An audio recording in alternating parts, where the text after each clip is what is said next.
Like this video and subscribe to the channel before we begin, because stories like this deserve to be heard with patience and empathy. Some Hollywood stories hurt not because of a single dramatic collapse, but because the pain stretched quietly across an entire lifetime.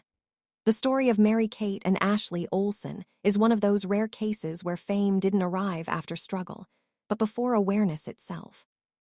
To the world, they were the perfect twins, smiling sitcom bobbies who grew into a billion-dollar brand before they could even form full sentences. Audiences believed they were watching a fairy tale unfold in real time. But behind the carefully managed image was a reality shaped by pressure, loss of autonomy, and a childhood spent performing instead of discovering who they were. Fame didn't just accompany their lives, it consumed them. What makes their story especially unsettling is that much of their suffering happened in plain sight, normalized by an industry and a media culture that rarely questioned whether success was worth the cost. Long before they could consent, Mary-Kate and Ashley became symbols, products, and expectations rather than children. And as the years passed, the very fame that once made them adored would slowly become the force that fractured their sense of self. Looking back now, their journey forces an uncomfortable question. When success comes too early, does it stop being success at all? Mary-Kate and Ashley Olsen were born on June 13, 1986, just 2 minutes apart, but those 2 minutes would become symbolic of a lifetime spent being measured, compared, and divided by the outside world. Within 6 months of being born, their lives no longer belonged to them. In 1987, they were cast as Michelle Tanner on Full House, sharing the role to comply with California child labor laws. The decision that changed everything was shockingly simple. The show's creator later explained that the twins were chosen because they didn't cry around strangers. That calmness, something most bobbies grow out of naturally, became the defining trait that launched a global empire. Neither child could possibly understand that their ability to stay quiet under bright lights would lock them into a system that would shape the next 2 decades of their lives. Sets replaced nurseries, crew members replaced teachers, and cameras replaced mirrors. From the very start, their days were structured by adult schedules, adult expectations, and adult ambitions. While other children learned through play and exploration, the twins learned through scripts, marks, and applause. What audiences saw as adorable was, in reality, a working environment disguised as childhood. And once the machine began moving, there was no pause button. As Full House grew into a cultural phenomenon, the Olsen family was pulled deeper into Hollywood's demanding ecosystem. Their parents, Dave and Jarnette Olsen, found themselves managing not just 2 children, but an increasingly valuable brand. By the time Mary-Kate and Ashley were 3, they were signed under a new manager, Robert Thorne, a move that would change the scale of their lives permanently. Under his guidance, Dual Star Entertainment was created, an entire company built exclusively around the twins. This wasn't just acting anymore. It was movies, books, merchandise, music, tour, and relentless marketing. By age 6, they were the youngest producers in Hollywood history. By age 10, they were millionaires. On paper, it was an unprecedented success story, but behind the numbers was a devastating trade-off. Their schedules were filled before they could read a calendar. Their identities were shaped by branding meetings before they could define themselves. Childhood moments were replaced by promotional appearances. Even years later, Ashley admitted they were deeply involved in business decisions long before they could understand the consequences. Mary-Kate later described herself as a little monkey performer, disconnected from her own childhood photos. That statement wasn't bitterness. It was grief for a childhood that never existed. When Full House ended in 1995, the twins were only 9 years old, and the public assumed this marked a gentle transition into normalcy. But behind the scenes, their world was quietly unraveling.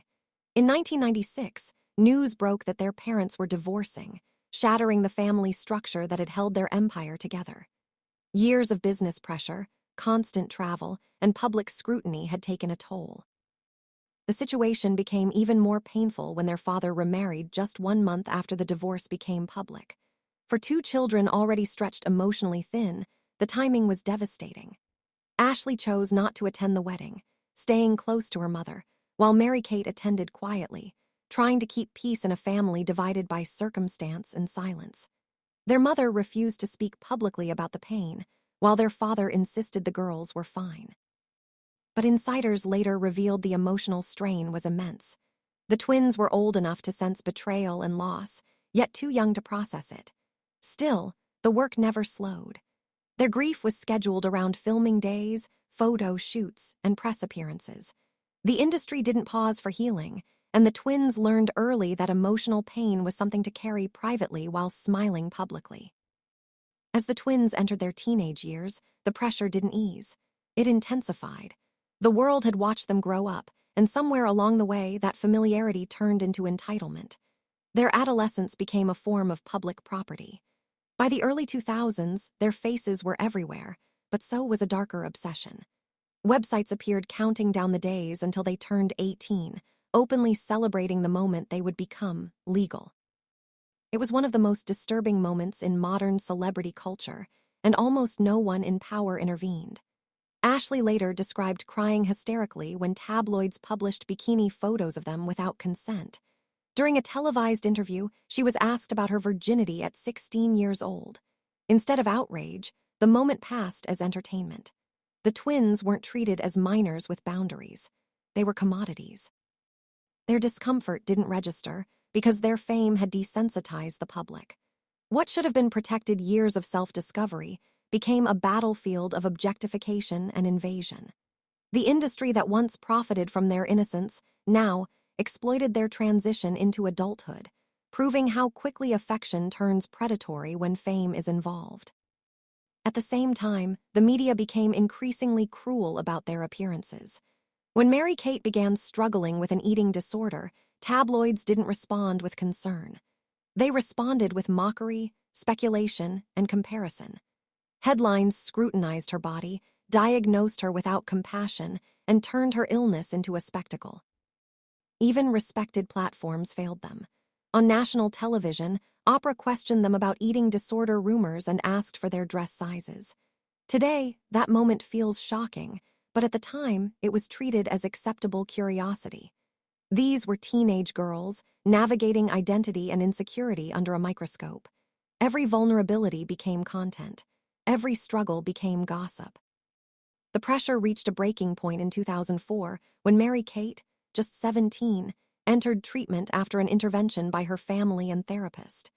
Those close to her feared the worst, yet even recovery wasn't private. Cameras waited, headlines speculated, and her pain remained public property. It was a clear example of how the media often mistakes access for entitlement, especially when young women are involved. While Mary-Kate's struggles became tabloid fuel, Ashley faced her own battles. In 2005, a major tabloid falsely linked her to a drug scandal involving her boyfriend. Unlike many moments before, Ashley pushed back. She sued for $40 million, forcing a public apology and retraction. It was a rare instance where one of the twins reclaimed power from an industry that had taken so much without permission. Still, these were not normal teenage experiences. While most young adults make mistakes in private, the Olsen twins did so under relentless observation. Their fame magnified every rumor, every heartbreak, every insecurity. The emotional toll was cumulative, layered over years of unprocessed trauma. And just as they attempted to step into adulthood and redefine themselves, new tragedies emerged, reminding them that the past was never far behind. Mary-Kate's personal life became another focal point for speculation. While attending NYU, she dated Stavros Niarchos III, a relationship that ended abruptly and publicly. The breakup triggered relentless tabloid coverage and humiliation, contributing to her decision to leave school. For someone already struggling with trust and privacy, the betrayal was deeply destabilizing. Then came the tragedy of Heath Ledger in 2008. When he was found unresponsive, Mary-Kate's name surfaced immediately after reports revealed she was the first person called. Though she was not implicated in any wrongdoing, the media frenzy that followed was relentless. Authorities questioned her, tabloids speculated, and her silence became a target for judgment. To this day, she has never spoken publicly about the relationship. That silence isn't mystery. It's protection. It's the boundary she was never allowed earlier in life. In adulthood, Mary-Kate sought stability through marriage, hoping for a quieter life away from chaos. For a time, it seemed she had found it. But during the pandemic, her marriage unraveled publicly and painfully. Legal disputes played out during lockdown, forcing her to fight for autonomy once again. Ashley's challenges were quieter but equally serious. She battled late-stage Lyme disease and endured a botched cosmetic procedure that caused facial damage and required oxygen therapy. Even these private medical struggles became whispers in tabloids. Pain was never allowed to remain personal. Loss followed too. When Bob Saget, their on-screen father and real-life protector, died suddenly, the twins were devastated. His death reopened wounds tied to their earliest memories of safety and stability. Eventually, the twins stepped away from acting entirely, choosing fashion and anonymity over fame.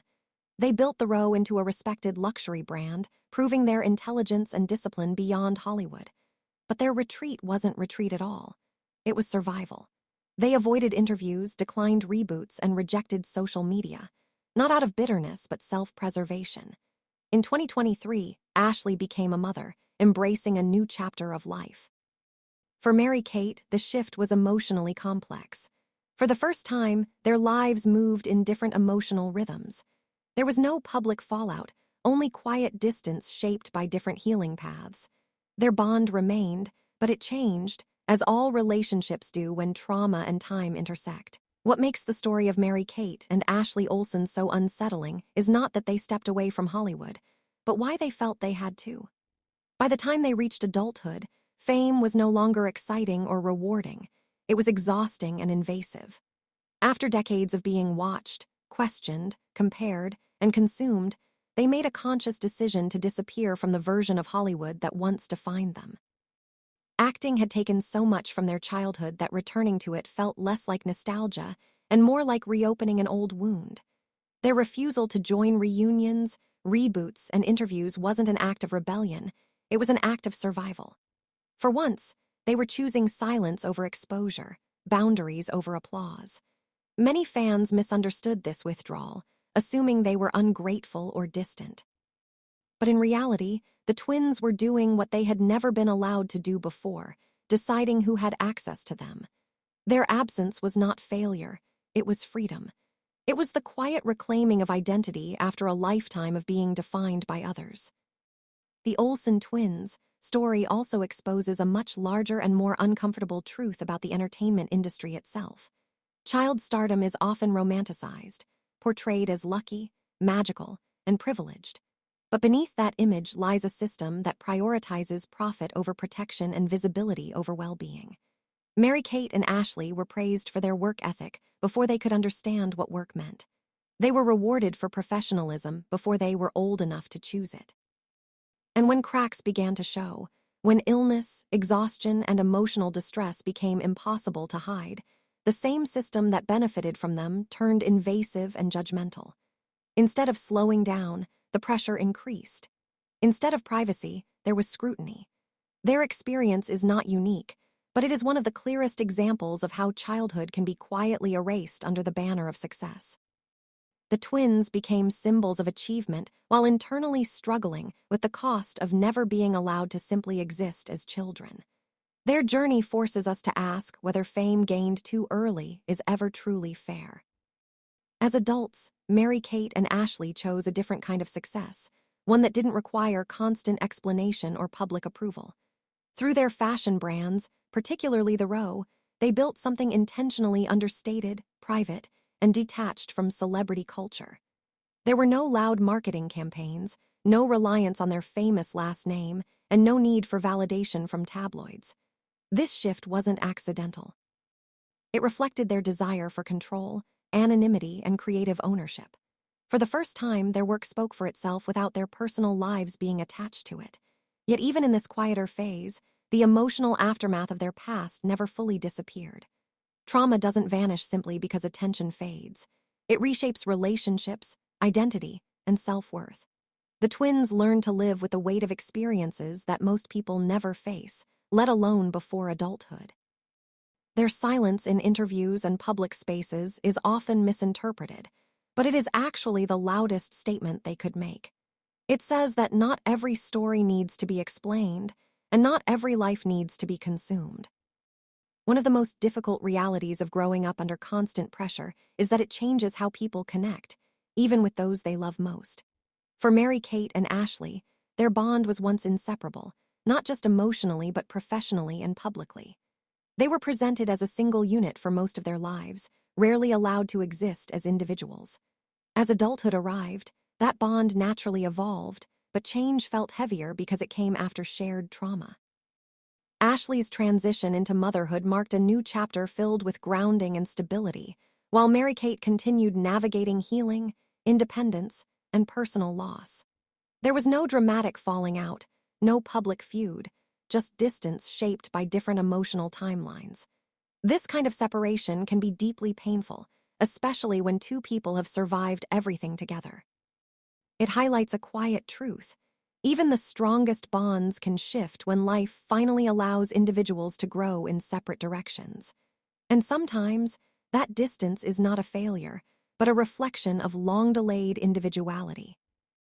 In the end, the tragedy of Mary-Kate and Ashley Olsen was never that they faded from Hollywood's spotlight. It was that the spotlight arrived before they had a chance to choose whether they wanted it at all. Their lives serve as a reminder that success without consent can be deeply damaging, especially when it begins in infancy.